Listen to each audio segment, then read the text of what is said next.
చెప్పి దీనిలో ఎటువంటి తప్పు జరగలేదన్నది ప్రజలకి తెలవాలని చెప్పి 1కి 10 సార్లు చెబుతున్నాం. ఎందుకంటే ఆ ప్రసాదం సేవించినటువంటి ఏ భక్తుడు కూడా కలిసి ప్రసాదాన్ని తీసుకోవాలా, అక్కడ రిజెక్ట్ అవుతుంది. మొన్న వచ్చినటువంటి వెహికల్ కూడా ఆయన ముఖ్యమంత్రిగా ఉండగా వచ్చినటువంటి వెహికల్ కూడా రిజెక్ట్ అయ్యి వెనక్కి వెళ్ళింది, అది వాడల.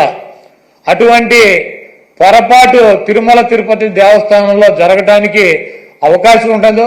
అక్కడ ఉన్నటువంటి బోర్డు కానీ, అక్కడ ఉన్నటువంటి ల్యాబులు కానీ, అక్కడ ఉన్నటువంటి ఉద్యోగులు కానీ ప్రతి వస్తువుని టెస్ట్ చేసే లోపలికి అనుమతి ఇచ్చేటువంటి పరిస్థితి ఉంటుంది. రిజెక్ట్ అయిన సందర్భాలు కోకొల్లలో ఎవరూ కూడా మేమేదో అపచారం చేశామనో లేకపోతే జంతువులు కొవ్వు కలిసినటువంటి ఆహారం తిన్నామనో ఎవరు కూడా బాధపడాల్సినటువంటి అవసరం లేదు. ఇది గతంలోనూ జరిగింది, ఇది ప్రాసెస్ జరుగుతూనే ఉంటుంది. ఎక్కడా కూడా ఏ ల్యాబ్ కూడా డైరెక్ట్ గా దీంట్లో పశువులకు సంబంధించినటువంటి కొవ్వు కలిసిందని చెప్పి ఇవ్వాల. ఇలా జరిగి ఉండొచ్చు, అలా జరిగి ఉండొచ్చు. దీని మీద ఇంకా క్షుణ్ణంగా పరిశీలించాలని చెప్తే ఆ పనికిమాలిన రిపోర్ట్ ఒకటి తీసుకొచ్చి ఇది జరిగిపోయింది, తినేశారు, వండేశారు, స్వామికి పెట్టేశారు అని చెప్పి ఒక దేవుణ్ణి అడ్డం పెట్టుకున్న రాజకీయాలు చేయడానికి దిగజారిపోయినటువంటి వ్యక్తుల్ని ఏమనాలి? ఇటువంటి వ్యక్తి ఈ రాష్ట్రానికి ముఖ్యమంత్రి. అంత ప్రతిష్ట కలిగినటువంటి గుడిని, అన్ని మహిమలు కలిగినటువంటి ఆ స్వామిని రాజకీయాల కోసం ఎవడన్నా అన్నం తినేవాడు బజారు లాగుతాడా? చంద్రబాబు నాయుడు భక్తుడా? నాకు 50 సంవత్సరాలు 40 సార్లు నేను తిరుపతి వెళ్ళా, 20 సార్లు గుండు కొట్టించుకున్నా, 15 సార్లు కింద నుంచి నడిచి వెళ్ళా, ప్రతి సంవత్సరం వెళ్తా. చంద్రబాబు నాయుడు ఎన్నిసార్లు గుండు కొట్టించుకున్నాడు అక్కడికి వెళ్ళి? వెంకటేశ్వర స్వామికి ఇష్టమైనది ఏంటి? భక్తులు మహిళలు కూడా వెళ్ళి గుండు చేయించుకుంటారు, మహిళలు కూడా వెళ్ళి గుండు చేయించుకుంటారు. ఈయన ఎన్నిసార్లు చేయించుకున్నాడు? ఈయన వెంకటేశ్వర స్వామి భక్తుడా? రాజకీయాలకు వెంకటేశ్వర స్వామి వాడుకుంటాడు.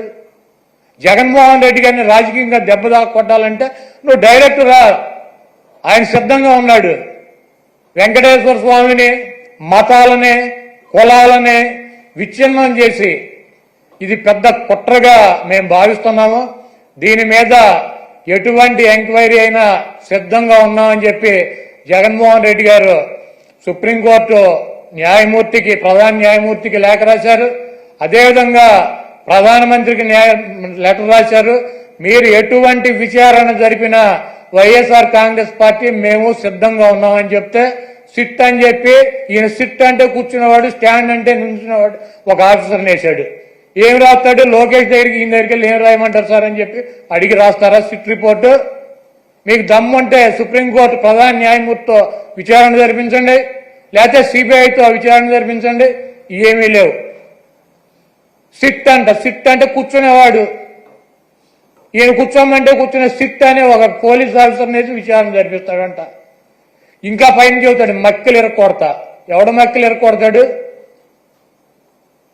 కాకినాడ ఎమ్మెల్యే ఒక ఎస్సీ ఒక కాలేజీ ప్రొఫెసర్ని మక్కలు ఇరక్కొట్టాడు. నువ్వేం చేసావు? ఎమ్మెల్యే మక్కలు ఇరక్కొట్టావా? వెస్ట్ గోదావరి జిల్లాలో ఈ రాజ్యాంగాన్ని రచించినటువంటి డాక్టర్ బిఆర్ అంబేద్కర్ గారి పటాన్ని చించి అవతల వారేశాడు. అక్కడ దళితులు ఆందోళన చేస్తున్నారు 2 చోట్ల కూడా. నువ్వేం చేసావు? 2 ఎమ్మెల్యేలు మక్కలు ఎరకొట్టావా? ఈ రాష్ట్రంలో నీ పార్టీ కార్యకర్తలు నాయకులు బరి తెగించి రోడ్ల మీద వైఎస్ఆర్ కాంగ్రెస్ పార్టీ కార్యకర్తలను చంపుతున్నారు, నాయకులను చంపుతున్నారు. ఇలా మక్కలు ఎరకొట్టావా? వాళ్ళ మీద కనీసం కేసులు పెట్టగలిగావా? నువ్వు నీ పార్టీ వాళ్ళ మక్కలు ఎరకొట్టలేవు, నువ్వు వచ్చి అవతల వాళ్ళ మక్కలు ఎరకొడతా. ఇవన్నీ పోసుకోవాలి కబుర్లు ఎందుకు? నీకు దమ్ముంటే నీ పార్టీలో జరుగుతున్నటువంటి అక్రమాలు, నీ పార్టీ ఎమ్మెల్యేలు, నీ పార్టీ కేడర్ చేస్తున్నటువంటి దుర్మార్గాలనే అరికట్టు, వాళ్ళ మీద చర్యలు తీసుకో. నువ్వు ఇవన్నీ చేయకుండా నొట్సలతోనేమో ఒకటి చెబుతావు, నోటితోనేమో ఒకటి చెబుతావు. ఇక 24 గంటలు దేవుడైనా రాజకీయమే, మావైనా రాజకీయమే, ఏదైనా రాజకీయమైనా మన బతుకు. కాబట్టి చంద్రబాబు నాయుడు చేసినటువంటి ఈ దుర్మార్గానికి వెంకటేశ్వర స్వామి మీద, ఆయన ప్రసాదం మీద జరిగినటువంటి బురదకి ఆ స్వామిని క్షమించమని చెప్పి ఈ చేసినటువంటి చంద్రబాబు చేసినటువంటి ఈ దుర్మార్గానికి, ఈ పాపానికి ఏమన్నా శిక్ష వేస్తే ఆయనకి వేయండి కానీ ఈ రాష్ట్ర ప్రజలకు కానీ దీంట్లో తెలవక ఎవరన్నా సమిధులైతే వాళ్ళని వదిలేయమని చెప్పి 28వ తారీఖున వైఎస్ఆర్ కాంగ్రెస్ పార్టీ నాయకులు, కార్యకర్తలు, అదేవిధంగా ఆ వెంకటేశ్వర స్వామి భక్తులు మీకు అందుబాటులో ఉన్నటువంటి దేవాలయాల్లో పూజలు చేసి చంద్రబాబు చేసినటువంటి ఈ పాపాలకి, చంద్రబాబు చేసినటువంటి ఈ దుర్మార్గానికి, చంద్రబాబు దిగజారి 11,30,000 40,000 వాటర్ పోయినప్పుడు ఎంత వెలాసిటీ వస్తుందో మీరు గుర్తుపెట్టుకోవాలి. ఆ వెలాసిటీలో 40 టన్నుల బోట్ వచ్చి ఏవైతే అక్కడ సపోర్టింగ్ ఉన్నాయో దాన్ని హిట్ చేసే పరిస్థితి. కాలం హిట్ కావాలి, ప్రాజెక్ట్ డ్యామేజ్ కావాలి, కానీ ప్రాజెక్ట్ డ్యామేజ్ కాలేదు. ఎందుకు? ఆ కాలమును కొట్టకుండా ఇది ఆ సపోర్టింగ్ దాన్ని ఏమంటారు మనం కౌంటర్ వెయిట్ ను కొట్టాయి. ఆ కౌంటర్ వెయిట్ ఇరిగిపోయే పరిస్థితి వచ్చింది. ఇప్పుడు రిపేర్ చేసాం, చూసుంటారు మీరు. What is this? అవి తీస్తే రాలేదు. 4-5 రోజులు ఎన్ని శత విధాల ప్రయత్నాలు చేసి తీసే పరిస్థితికి వచ్చారు. బాధ్యత లేదా మీకు? క్షమాపణ చెప్పరా మీరు? మీ బొమ్మ వేసుకోలేదా? మీ గుర్తులు వేసుకోలేదా? మీ పార్టీ కాదా? అంటే దేశం వదిలిపెడతారా? ఆంబోతులా మీరు? అడిగితే ఎదురుదాడి చేస్తారా మీరు?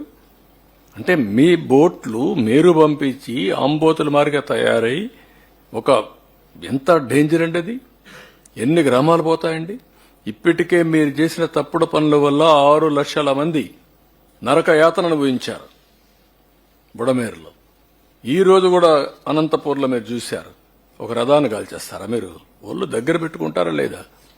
చెప్పా, ఎవ్రీవేర్ కెమెరాలు పెట్టమన్నాడు. మక్కలు ఇరగొట్టిచ్చేస్తా. Be careful. Law and order గాని క్రియేట్ చేశారో, ఇంట్లో నుంచి బయట వచ్చి ఎక్కడ చిన్న వైలెన్స్ జరిగినా నెక్స్ట్ 1 సెకండ్ లో మీ చొక్కా పట్టుకునే పరిస్థితి వస్తుంది. That is the mechanism I'm establishing. We are not inefficient. Yes, will arrest. ఇదే కాదు, ఇవన్నీ అరెస్ట్ చేశాం. ఈ రోజు కూడా అక్కడ అరెస్ట్ చేశారు. ఎవడు తప్పు చేసినా, ఎవడు తోక తప్పినా, ఎవడు ఈ రాష్ట్రంలో నేరాలు క్రియేట్ చేయాలనుకున్నా అదే చివరి రోజు మీకు. I'm very clear on that. ఎవడైనా సరే ఒకవేళ సవాలుగా తీసుకుంటారా, నేను చేసి చూపిస్తా మీకు. నాకు కావాల్సింది ప్రజల ప్రాణాలు కాపాడాలి, ఆస్తులు కాపాడాలి, లా అండ్ ఆర్డర్ కాపాడాలి, శాంతి భద్రతల పరిరక్షణ నా ధ్యేయం. దాన్ని వైలేట్ చేయాలని మీ క్రిమినల్ చరిత్రతో మీరు వస్తే మాత్రం కబద్దార్ జాగ్రత్తగా ఉండండి. ఒక్కడిని వదిలిపెట్టను.